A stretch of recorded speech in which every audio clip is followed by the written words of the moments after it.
Welcome everyone to Fundamentals of Kabbalah and Chassidut, continuing our series on war and peace in Jewish tradition. I hope to be able to split the class, the first half being issues around war, and the second, more issues around peace. Hopefully we'll be able to accomplish that. So what I've done is I've gone through a number of different situations versus incidences in the Chumash that have to do with war. And the first one is coming from Parshat Matot, and that it's in the 31st chapter, verses 1 through 3. And this is after Bilam and Balak try to curse the Jews. They are not successful, but what they do is they try to get Israel to sin, and the Midianites and the Moabites sent women to entice the men and to get them involved in idol worship. And a plague broke out in the camp. It was an out-of-hand scene, and 24,000 people died in this plague. And it was only when Pinchas put an end to it that the plague was stopped, and in a sense, Israel was saved.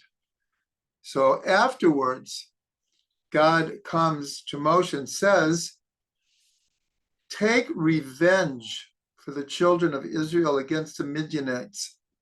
Afterwards, you will be gathered to your people. So Moshe spoke to the people, saying, arm from among you men for the army, that they can be against Midian and carry out the revenge of God against Midian. That's the simple translation. So what I want to discuss is this idea of revenge.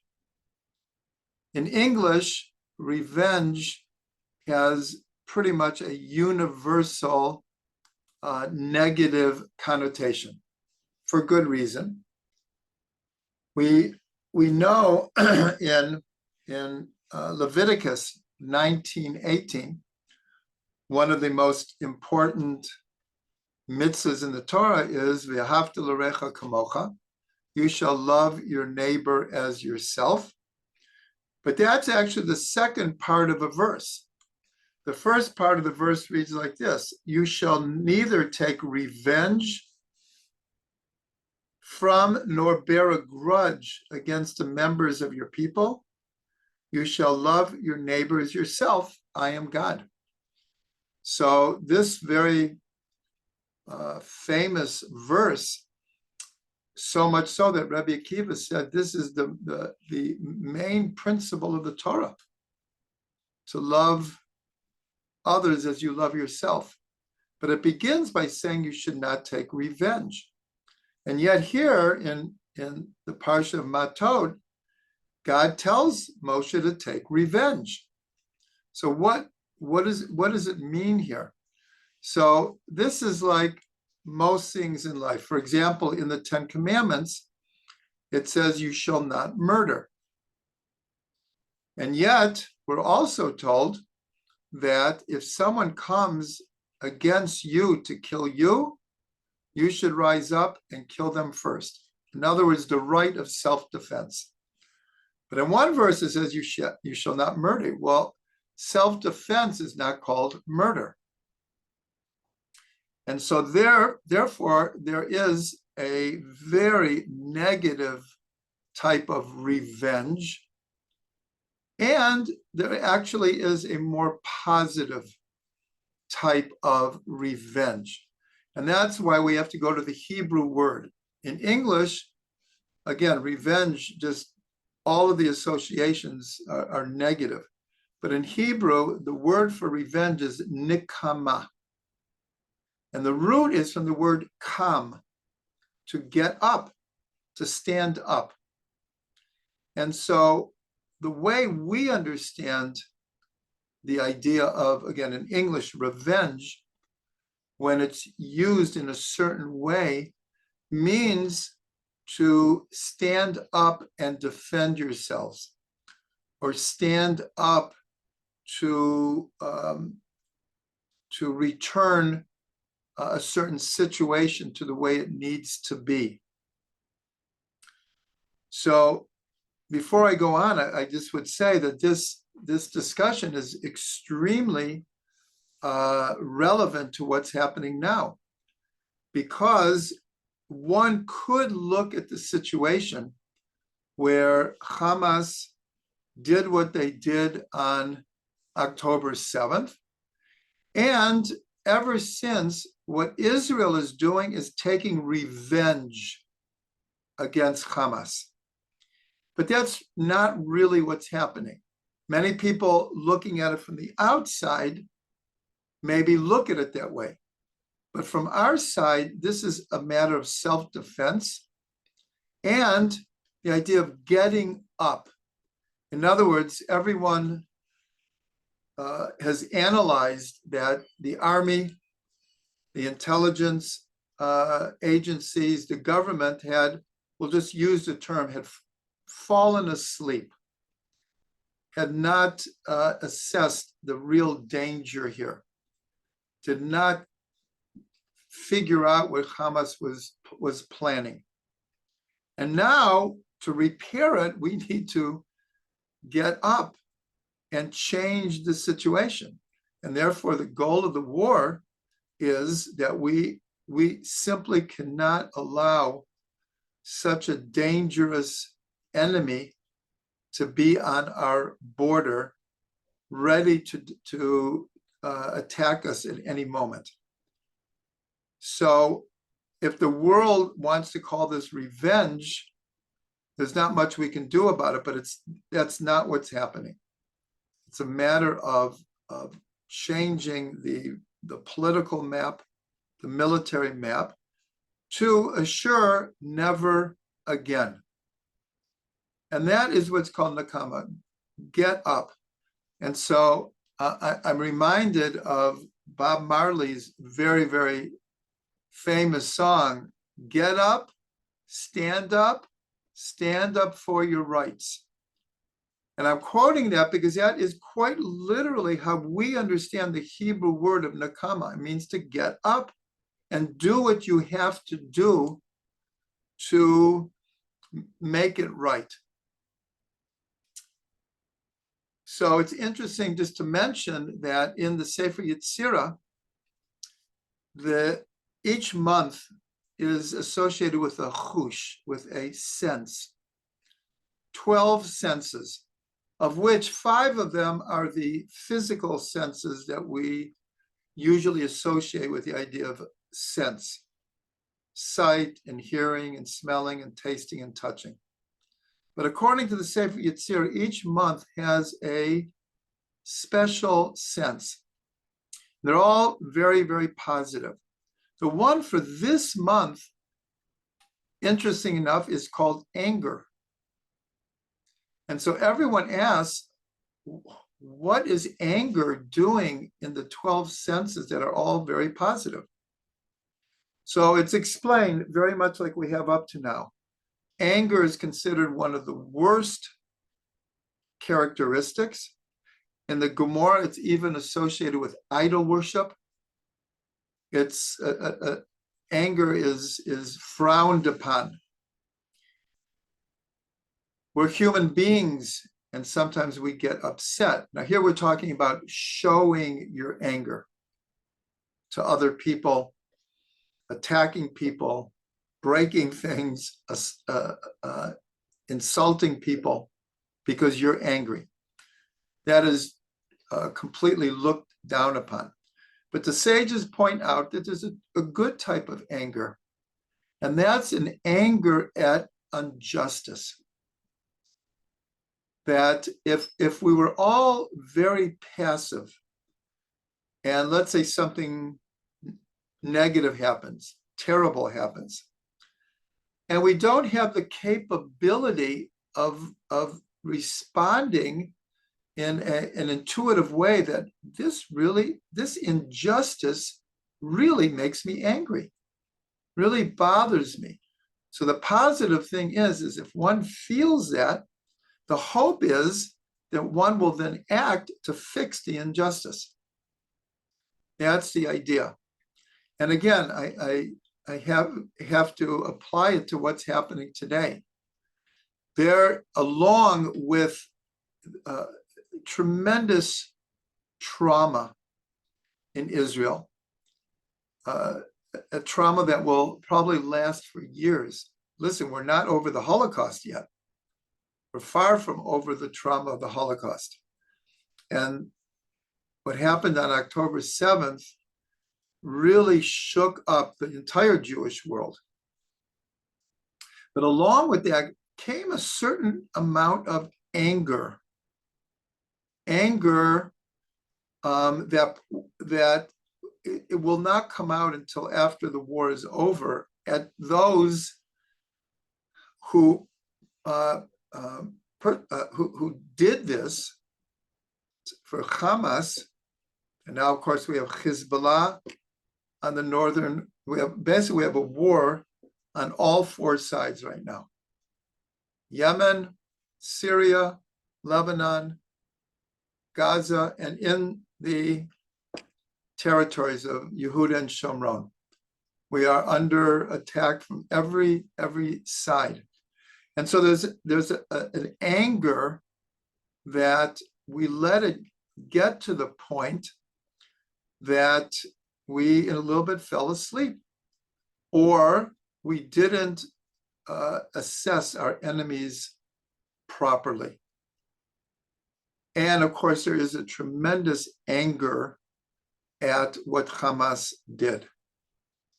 And this, in a certain way, is a positive thing.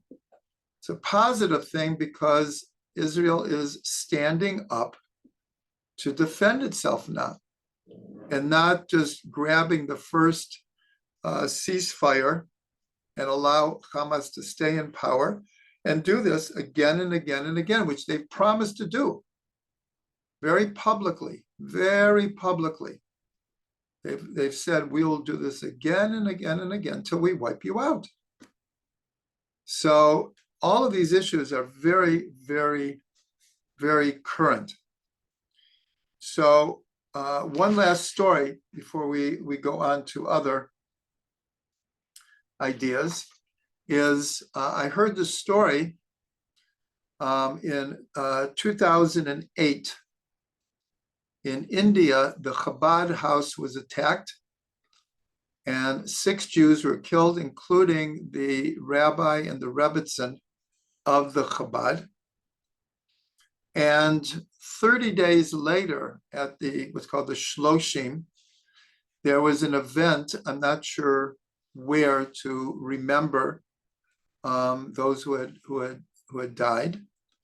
And apparently one of the rabbis got up and like very forcefully said, we're going to take revenge. We're going to take revenge. And people were a bit startled, like, oh, what's he going to say next?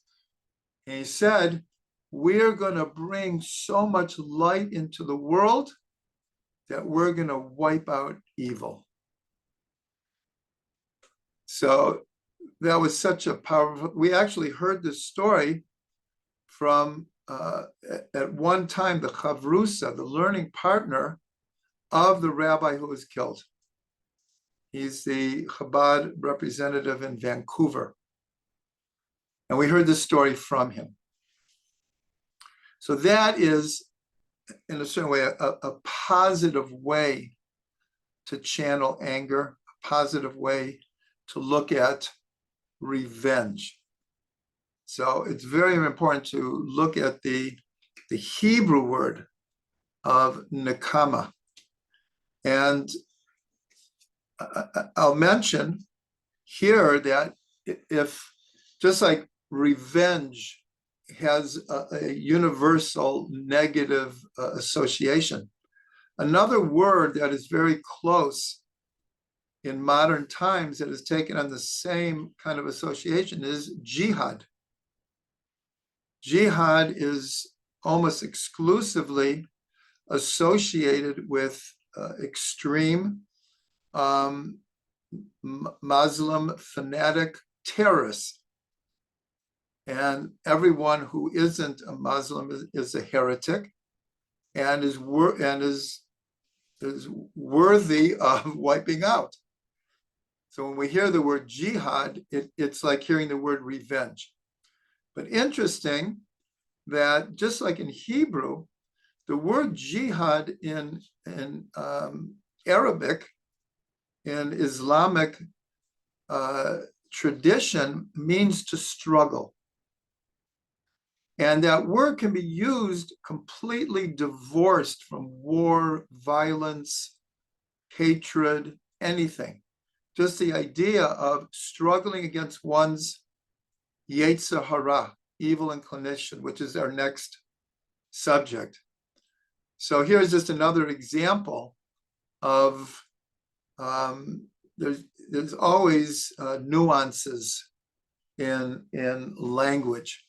So again, nakama, and I'll end with one thing. There's a whole discussion in the Gemara in Brachot 33a, if anyone wants to check it, where the sages say, great is knowledge, da'at, and great is the temple, because in a number of verses, knowledge and temple come between two names of God.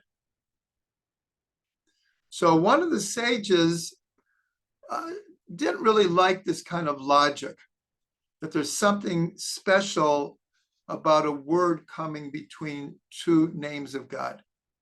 So he says, well, what about nakama? What about revenge? Revenge comes between two names of God. Kel nakama Hashem. It's in one of the Psalms. Two names of God, and in the middle, nakama. And so the sages say, actually, this is teaching us that, again, this idea that in most cases, the concept of nakama or revenge is not encouraged or even permitted. But certain times, when it has the meaning of getting up, defending oneself, defending God's honor, then this idea of nakama is called for.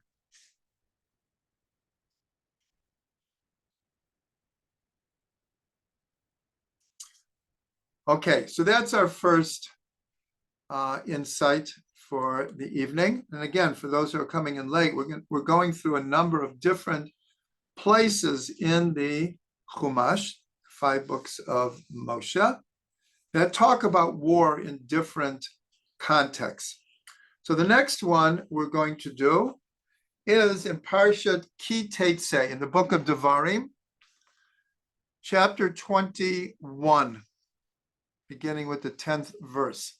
The whole parsha is called Ki Teitzei Lemilcha, when you go out to war. So here you have a whole parsha that begins with the concept of going out to war. The whole verse reads, Ki teitzei lemilchama alayvecha, and when you go out to war against your enemies, unetano Hashem Elokecha biyadecha, and God will put it in your hands. I'll stop there for right now. So, like everything in the Torah, it applies to the nation of Israel, and it applies to every person. So in Chassidut, what's explained here, when you go out to war against your enemies, the idea that we have what are called external enemies, Here again, we're talking the bigger picture of Israel, but every person has their own enemies. And we're not talking about other people. We're talking about, with a capital T, the enemy that we all have, called the evil inclination. And so you see a lot of Chassidut that interprets the whole beginning of the Parsha as a war against the evil inclination. According to the Gemara, the following terms all are the same energy. The Satan, the snake in Garden of Eden, the angel of death, the what's called the other side, and the Yetzer Hara are all basically the same energy. And what is very important to point out, I believe we've mentioned it already just in passing, but one of the themes we've been looking at, that in certain circumstances, the concept of war and peace are total opposites. They're almost mutually exclusive. But we've also been looking at, when we translate, as we have the entire series, as war also meaning struggle, confrontation, obstacles, trying to achieve, trying to break through, and confronting our own evil inclination. And so there's a certain place where there is a complementary energy between war and peace. And we see this because the angel of death, the snake, and the Satan were created by God. The evil inclination is created by God, and it was for a purpose. And the purpose is to give us free choice, that we should achieve on our own merit, our own choices, to become an image of God. And so our whole life, 24/7, even in dream state, we are being confronted by the evil inclination. And the Slonim Rebbe in Netivot Shalom says, if a day goes past where one did not try to confront their evil inclination, it's like a day, it wasn't worth living. In other words, it's such a constant that if we ignore it, and this means we give in other words, we're not confronting our Yetzer Hara. Whatever the Yetzer Hara tells us, whatever our eyes go after, whatever our heart desires, whatever fantasies we want to entertain, go for it. So the Slonim Rebbe says that day wasn't worth living, because it's a 24/7 battle. It's an ongoing war. Now, obviously, again, the word war is very negative, but confrontation or struggle or trying to achieve are not such negative ideas. In fact, as we mentioned a number of times, Yaakov receives the name Yisrael through fighting, wrestling with the angel. And he's given the name Yisrael, which means Ki Sarita Im Elokim v'Anashim v'Tuchal. You fought with God and man, and you prevailed. So this is a super positive result of struggle. And that is, of course, is what the Yetzer Hara wants. Now, the portion, the first verse continues. I'll go back. When you go out to war against your enemy, and God gives your enemy over into your hand, V'shavita shevyo, and you will take a captive. Who is this captive? V'ra'ita b'shivya eshet yafet to'ar, v'chashachta ba, v'laktachta la le'isha. That this captive, you see a incredibly beautiful woman, and you desire her, and you take her to be your wife. And then it goes on to explain, well, how does that work? Here, you're in the heat of battle against an enemy. You see a beautiful woman. You are attracted to her. And now you're going to marry her? It's like, what's going on here? So it continues by saying that what you have to do is you have to take her home with you. She has to cut her hair and her nails. She has to take off her clothes of mourning. She mourns for her parents for a month. And if after a month you still desire her, then you can marry her. Now, first of all, this procedure would discourage anyone. Okay, you see a beautiful woman in the heat of battle. Oh, but the Torah tells me I'm going to have to take her home. She's going to have to go through this whole ritual. And I know my own Yetzer Hara. 10 minutes from now, I'm not going to be attracted to her. And so the whole idea here is to discourage a person. Now, we have to understand that this is considered an allegory, a metaphor. And I mean, it's a halacha. This is what would happen if this case occurred. And so Rashi says a very important thing. He says, why did the Torah allow such a thing? Let's say, like example, the Torah says you can't eat pork. Okay, you happen to walk past a restaurant that's making pork, and you have this desire to have pork. So you go in, you buy it, you take it home, you keep it for a month to see if you still have this desire to eat this pork.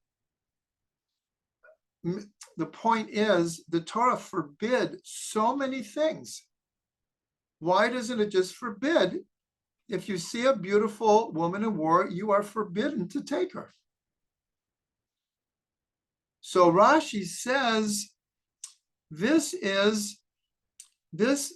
enactment is because of the Yetzer Hara, and he names it. He says because of the Yetzer Hara. Because if the Torah would not allow the possibility of his following up on his desire, then he would take her in a forbidden way. And so the Torah allows a situation where, a very convoluted way, but he could take her. So we still have a lot of questions. What is going on here? What is going on here?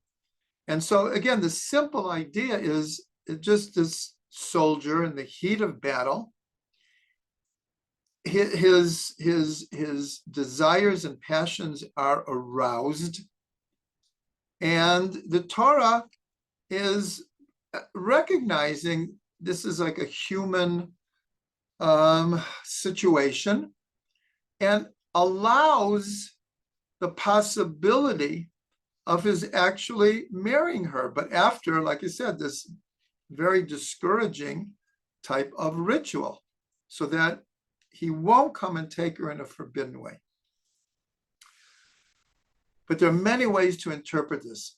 So first of all, the Zohar says that who is this beautiful woman? The Zohar says this is a beautiful soul.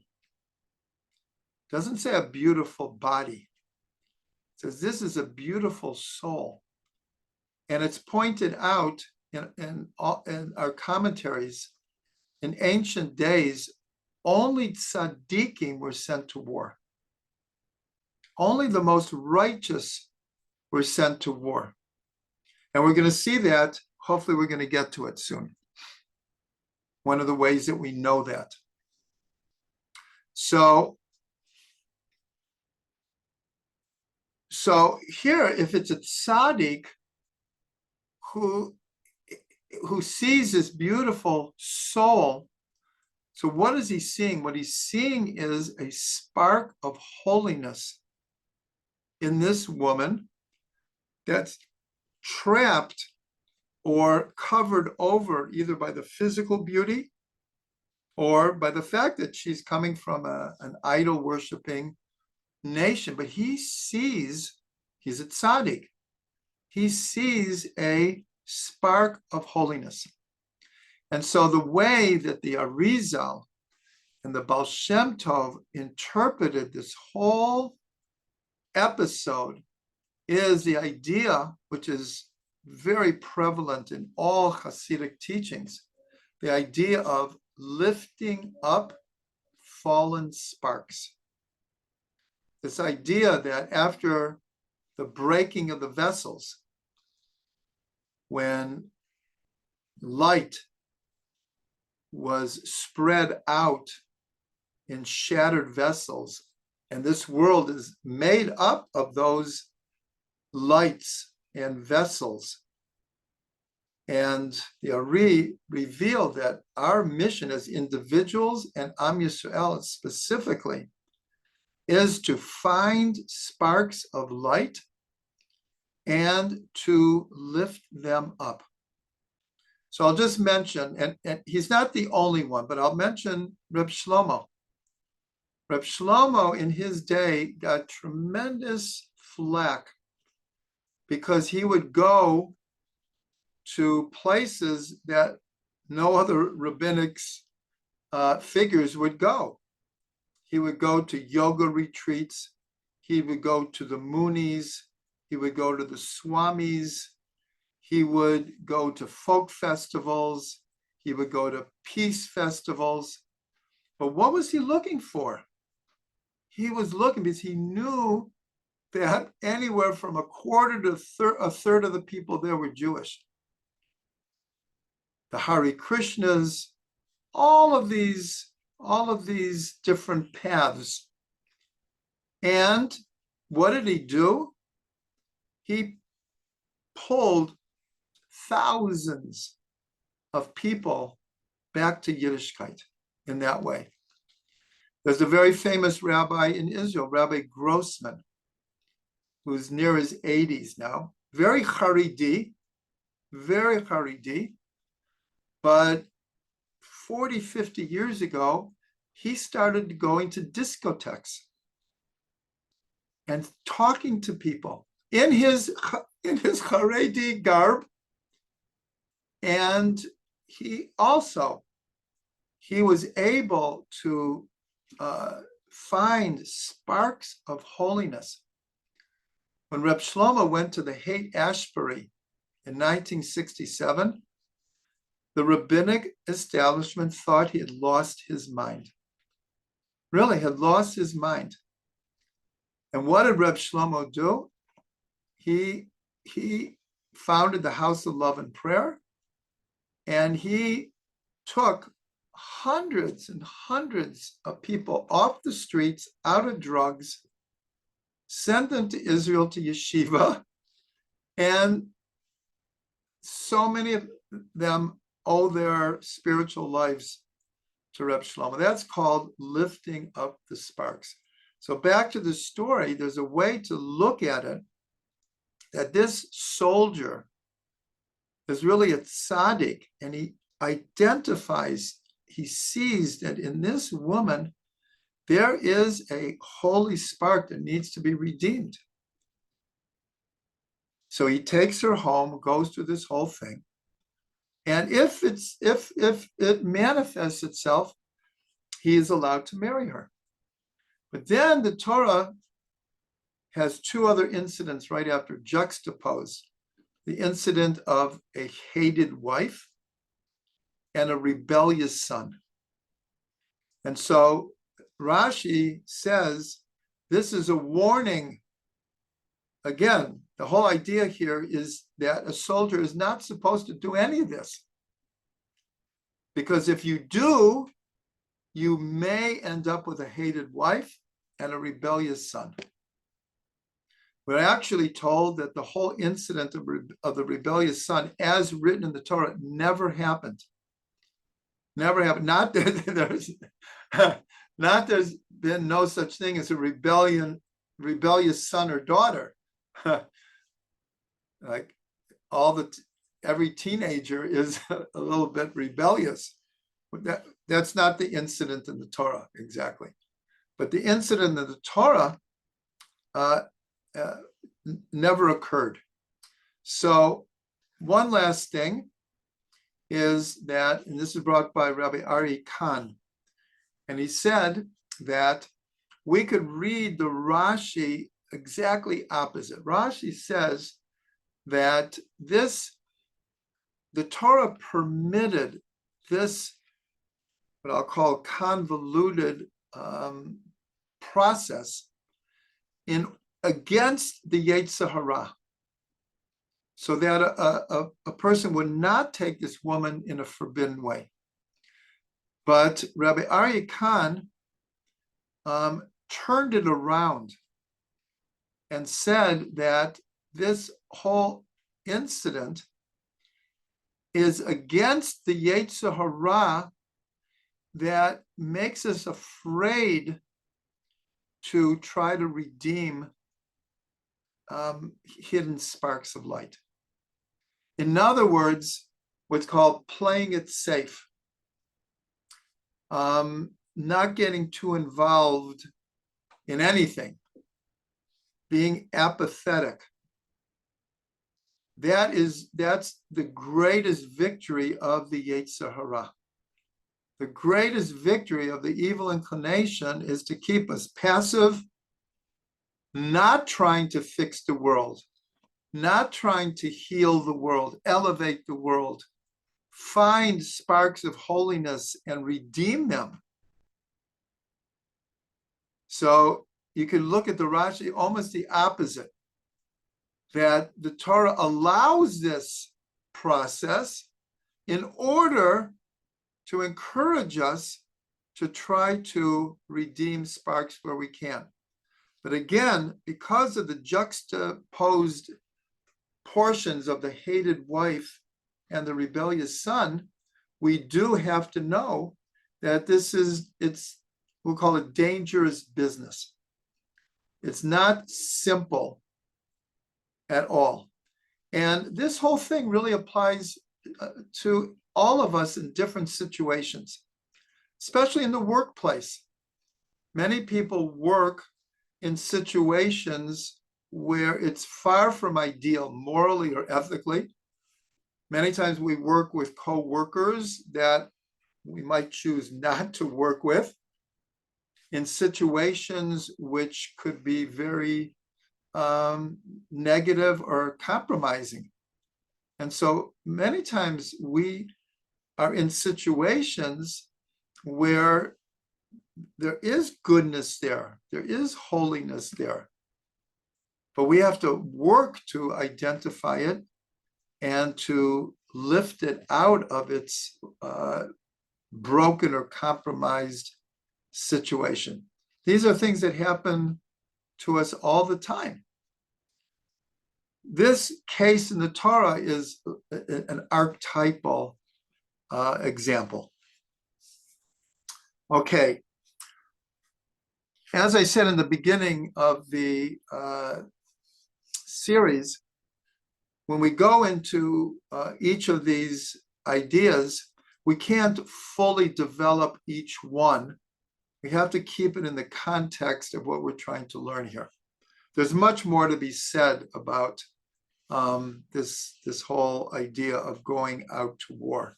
I'll just end it with this idea, again, the idea that this is a 24/7 battle that we have. And it sometimes it makes us very weary, having constantly to fight against negative thoughts that we would rather not have, thoughts of anger and jealousy and pride. But we're human beings, and we have thoughts all the time. As Rabbi Y.Y. Jacobson always points out, we are not our thoughts, because so many of our thoughts are coming from the Yetzer Hara. But we have to be willing to stand up to the Yetzer Hara, because I think we all know this. Sometimes we get on a negative track, and we could stay there for 5 seconds, for 5 minutes, 5 hours, 5 days, or 5 years. Quite literally. That choice is in our head. We can't always control our thoughts, but we can control how much leeway we give them and how much permission we give them to take us over. And that's why this idea is for those who are here, I think it was in the discussion group, so many of you might have missed it, but we were reminded of a song in the 60s called "Out Demons Out." There's a chant, "Out Demons Out." But it happened, I mentioned it because I saw one of Rabbi Y.Y. Jacobson's videos where he, without quoting that song, he got very animated about this idea of we have the right to stand up to these thoughts and say, the way he did it, he went, "Ugh, ugh, I don't want any part of you. Get away from me. You are not me. Ooh, ugh."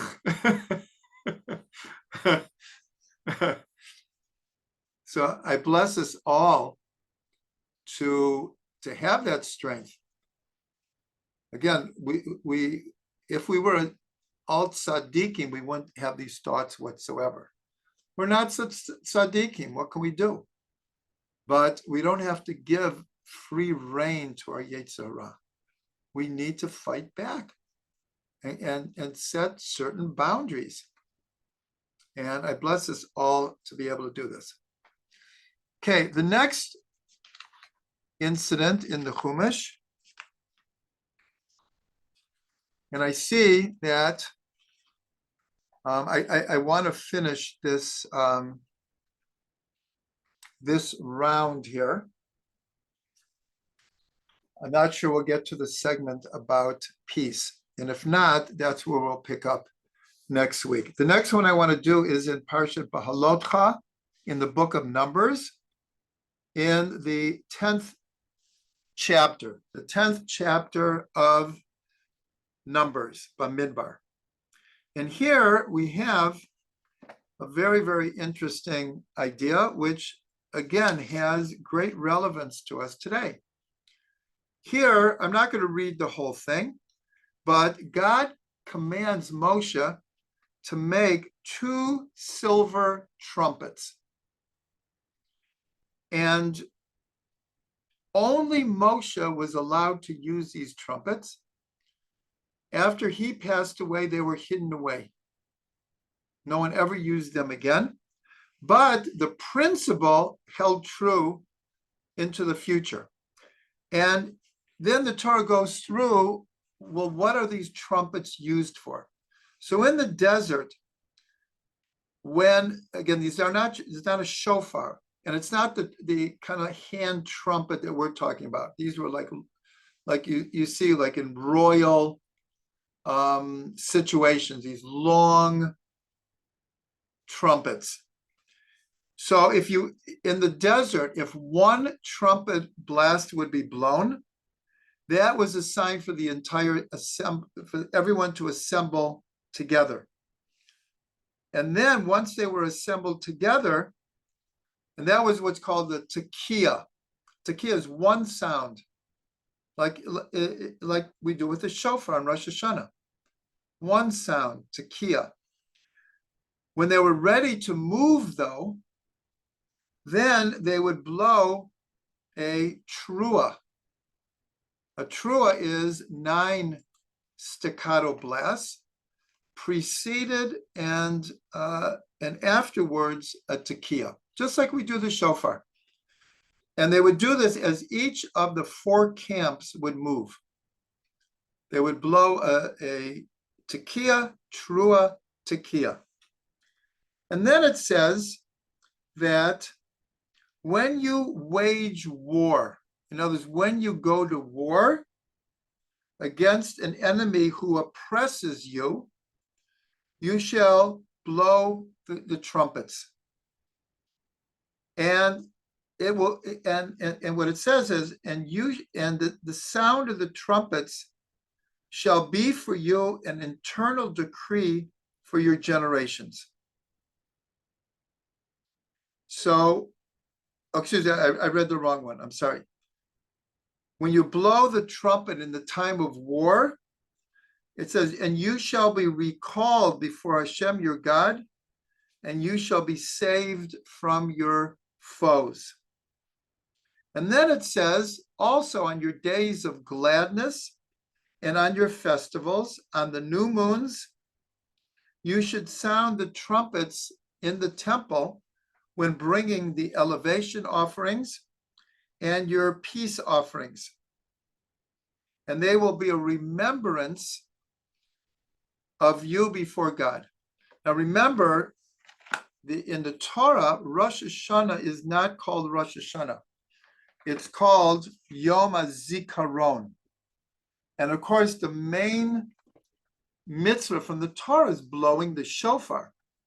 So here we see that the blowing of the trumpets in the time of war was, we'll call it, that God will remember his people and his pledge to protect us and his covenant with the Jewish people.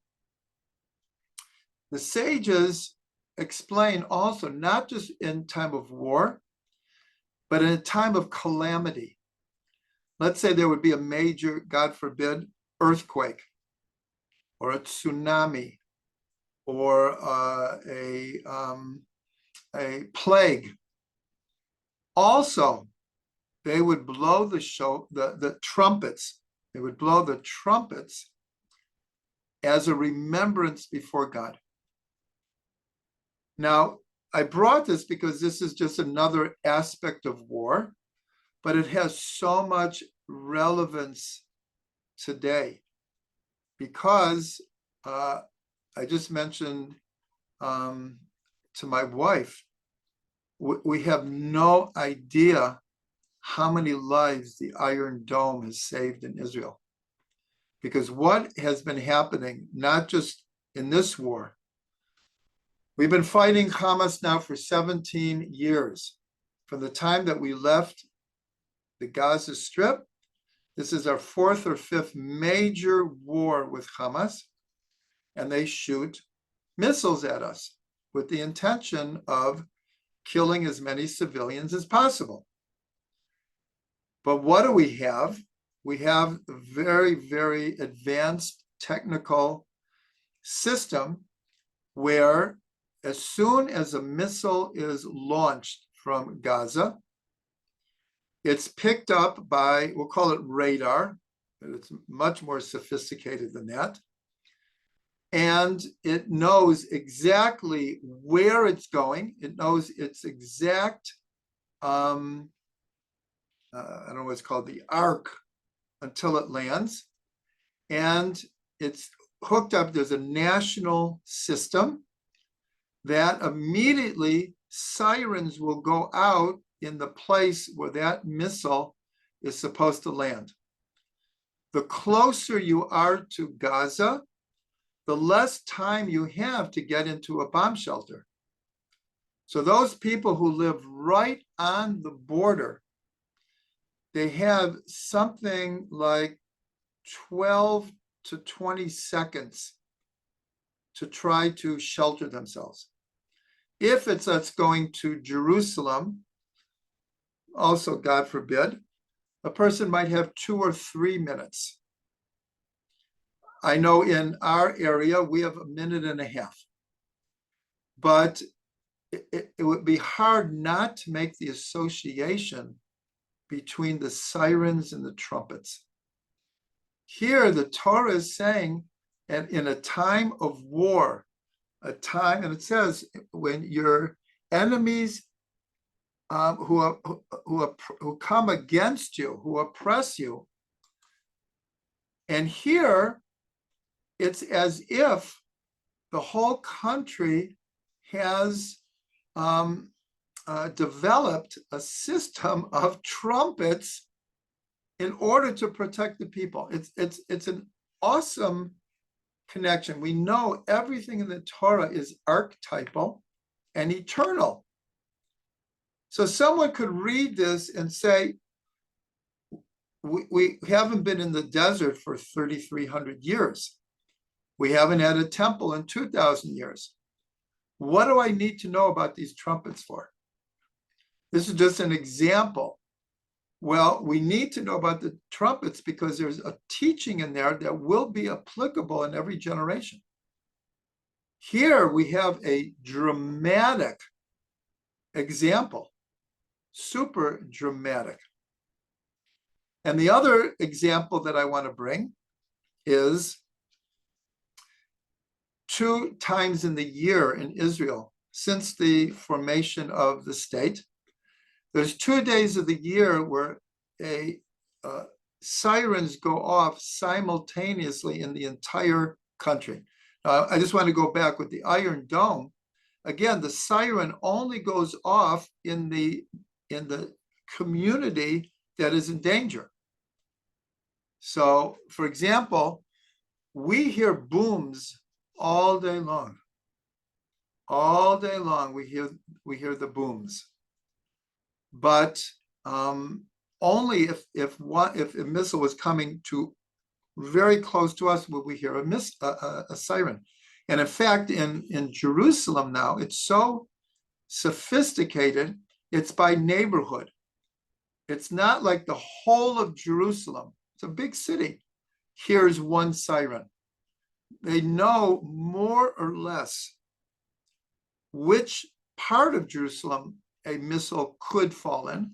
And then, of course, the Iron Dome, I think the percentage is anywhere from 85 to 95% shoots them down. And that's why I said, Baruch Hashem for the Iron Dome. Without that, it would be a disaster here. Of course, that's what Hamas had hoped for. They didn't really count on us having such a developed system. And also, there have been missiles fired from Yemen. And actually, the American forces have been helping Israel shoot them down. Yemen's not close to Israel. So we're talking about long-range missiles that are being shot down. But the sirens go off in a lot because they track them. They're on their way to a lot. A few have hit, but most of them have been shot down. So anyways, it's just an amazing connection with the Torah portion. This is what's called living with the times. Oh, I'm sorry. I was in the middle of the 2 days in the year where the sirens go off in the entire country. That's Yom HaZikaron, the Day of Remembrance, which Memorial Day, the equivalent of Memorial Day, and Yom HaShoah, Holocaust Remembrance Day. And on both of those days, on Holocaust Remembrance Day, it goes off at, I believe, 11 in the morning. And in Yom Zikaron, it goes off at 8 at night and 11 in the morning. And the custom here is everyone, no matter where they are, stops for 2 minutes. The sirens go off for 2 minutes. And usually at that time, there are different memorial events happening where everyone will stand in silence for those 2 minutes. But that's, again, what the Torah says, in a time of tragedy, in a time of calamity. So, as I said in the beginning, the trauma of the Holocaust is not totally past, especially now, when everyone is saying never again. And everyone has been quoting that this was the most horrific attack on Jews since the Holocaust. So the Torah is eternal and archetypal. Okay, one more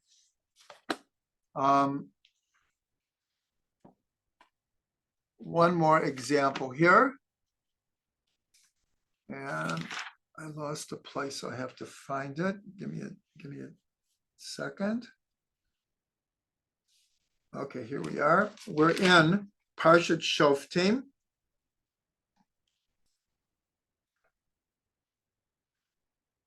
Chapter 20.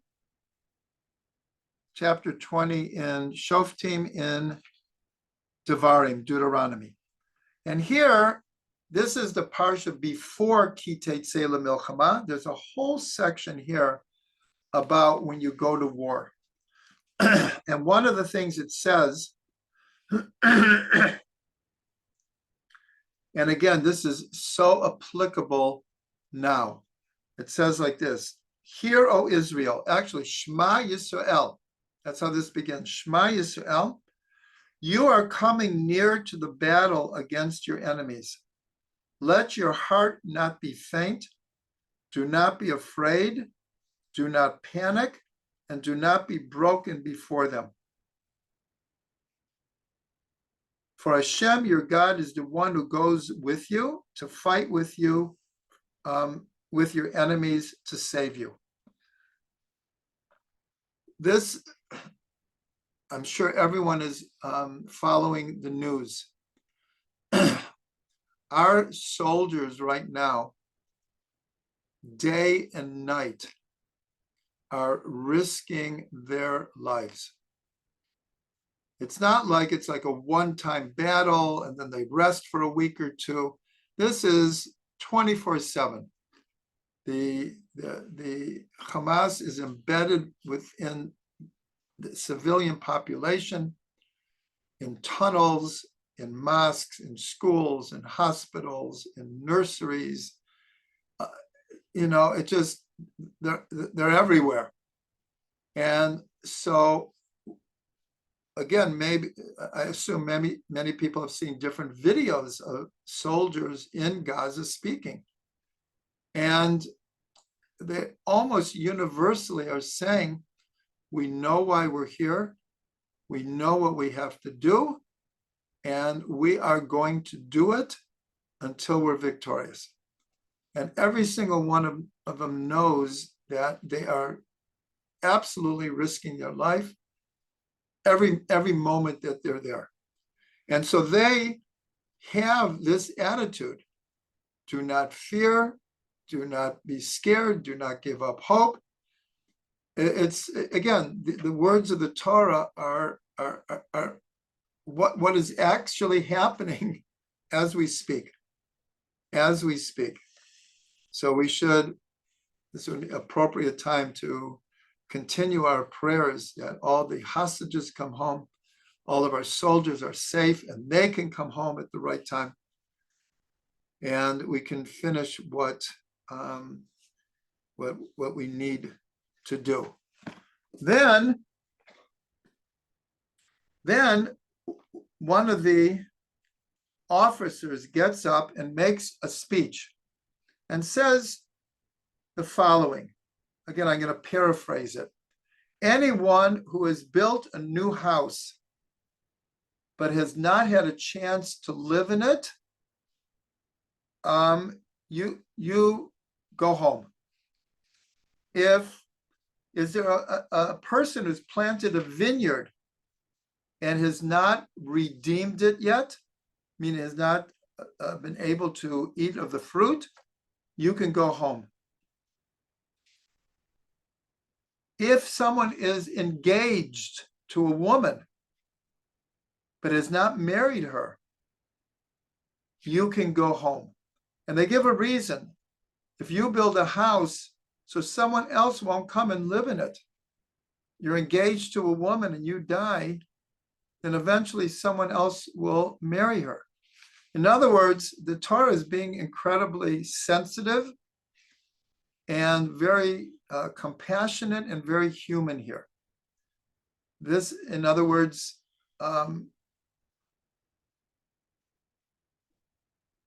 these kind of people in these circumstances don't need to fight. But the last one is, who is the one who is fearful and faint-hearted? Let him go and return to his house, and let him not melt the heart of his fellows. So in other words, this is in I guess, in modern day, it's not exactly, but it's close to what would be called a conscientious, what is a conscientious objector? Usually it's someone who doesn't believe in any kind of war, even a defensive war. But here it's similar, not the same. So the Torah gives the reason. It already told them, do not be fearful. But what happens if someone is fearful? We're human beings. Going to war is, there's reason to be fearful. But if he exhibits it, then he's going to undermine the strength of his unit. But we're told there's a different reason for this. And I mentioned before when I said in the old days, only tzaddikim went to war, is one of the reasons given. What is he fearful of? This person is fearful that a sin that he might have done will take away any merit that he has to be protected. And therefore, that will affect all the other soldiers as well. So here we see that the fear is not, there's two ways to interpret it. It's just common fear, which is very understandable. But this is more fear of not having the merit to be protected. And therefore, the army and the person doesn't want that kind of fear to undermine the troops. So again, we see that how we can compare it to what's happening today is right before, and I believe this was part of a recent Living with the Times episode. Everyone knows that before October 7th, there was tremendous dissension in Israel, tremendous, to the point that people were threatening not to report for reserve duty or even to go into the army at all. A lot of it was like a bluff, but nonetheless, it was out there. There were these kind of threats. And it was very worrying. The army was quite distressed by this. And then October 7th came. What happened is that not only did everyone who was called up report, but many, many people who, like these reasons that the Torah says, if you're in this situation, you don't have to report. If you're in this situation, you don't have to go. There were so many people who volunteered. And again, it wasn't like to do 2 weeks of Miluim 2 weeks of guard duty someplace. If you volunteer, you're going to Gaza. You're going to the northern border. You're going to the Syrian border. They knew what they were volunteering for. There was an overwhelming reporting to duty. And so it's an incredible, incredible thing. Even though many of these people had an out, it was reported that I don't know if it was thousands or it was thousands for sure. Thousands of soldiers who were out of the country. And technically, they didn't have to come back. They didn't have to. It's only when it's like Israel is literally at the end that they might be called back. Thousands came back and reported. It's really astounding. It's really astounding. The people of the world don't really understand what happened on October 7th and its effect on the Jewish psyche. They really, really don't get it. They don't get it. Anyways, but we get it. And Bezrat Hashem, God will protect our soldiers, our civilians, that no civilian in Gaza should have to die either. No one wants that. Chas v'shalom. No one wants that. But anyways, I'll just end here. Tonight was just such a great example of how stories in the Torah that we might relate to only applying to the time that it happened, or in the time of the desert, or when we first come into Israel, we see that they're eternal and they apply to us in a big, big way. And this is really the correct way to read the whole Torah, to always be able to translate it into the very events that are happening in the world and in our lives.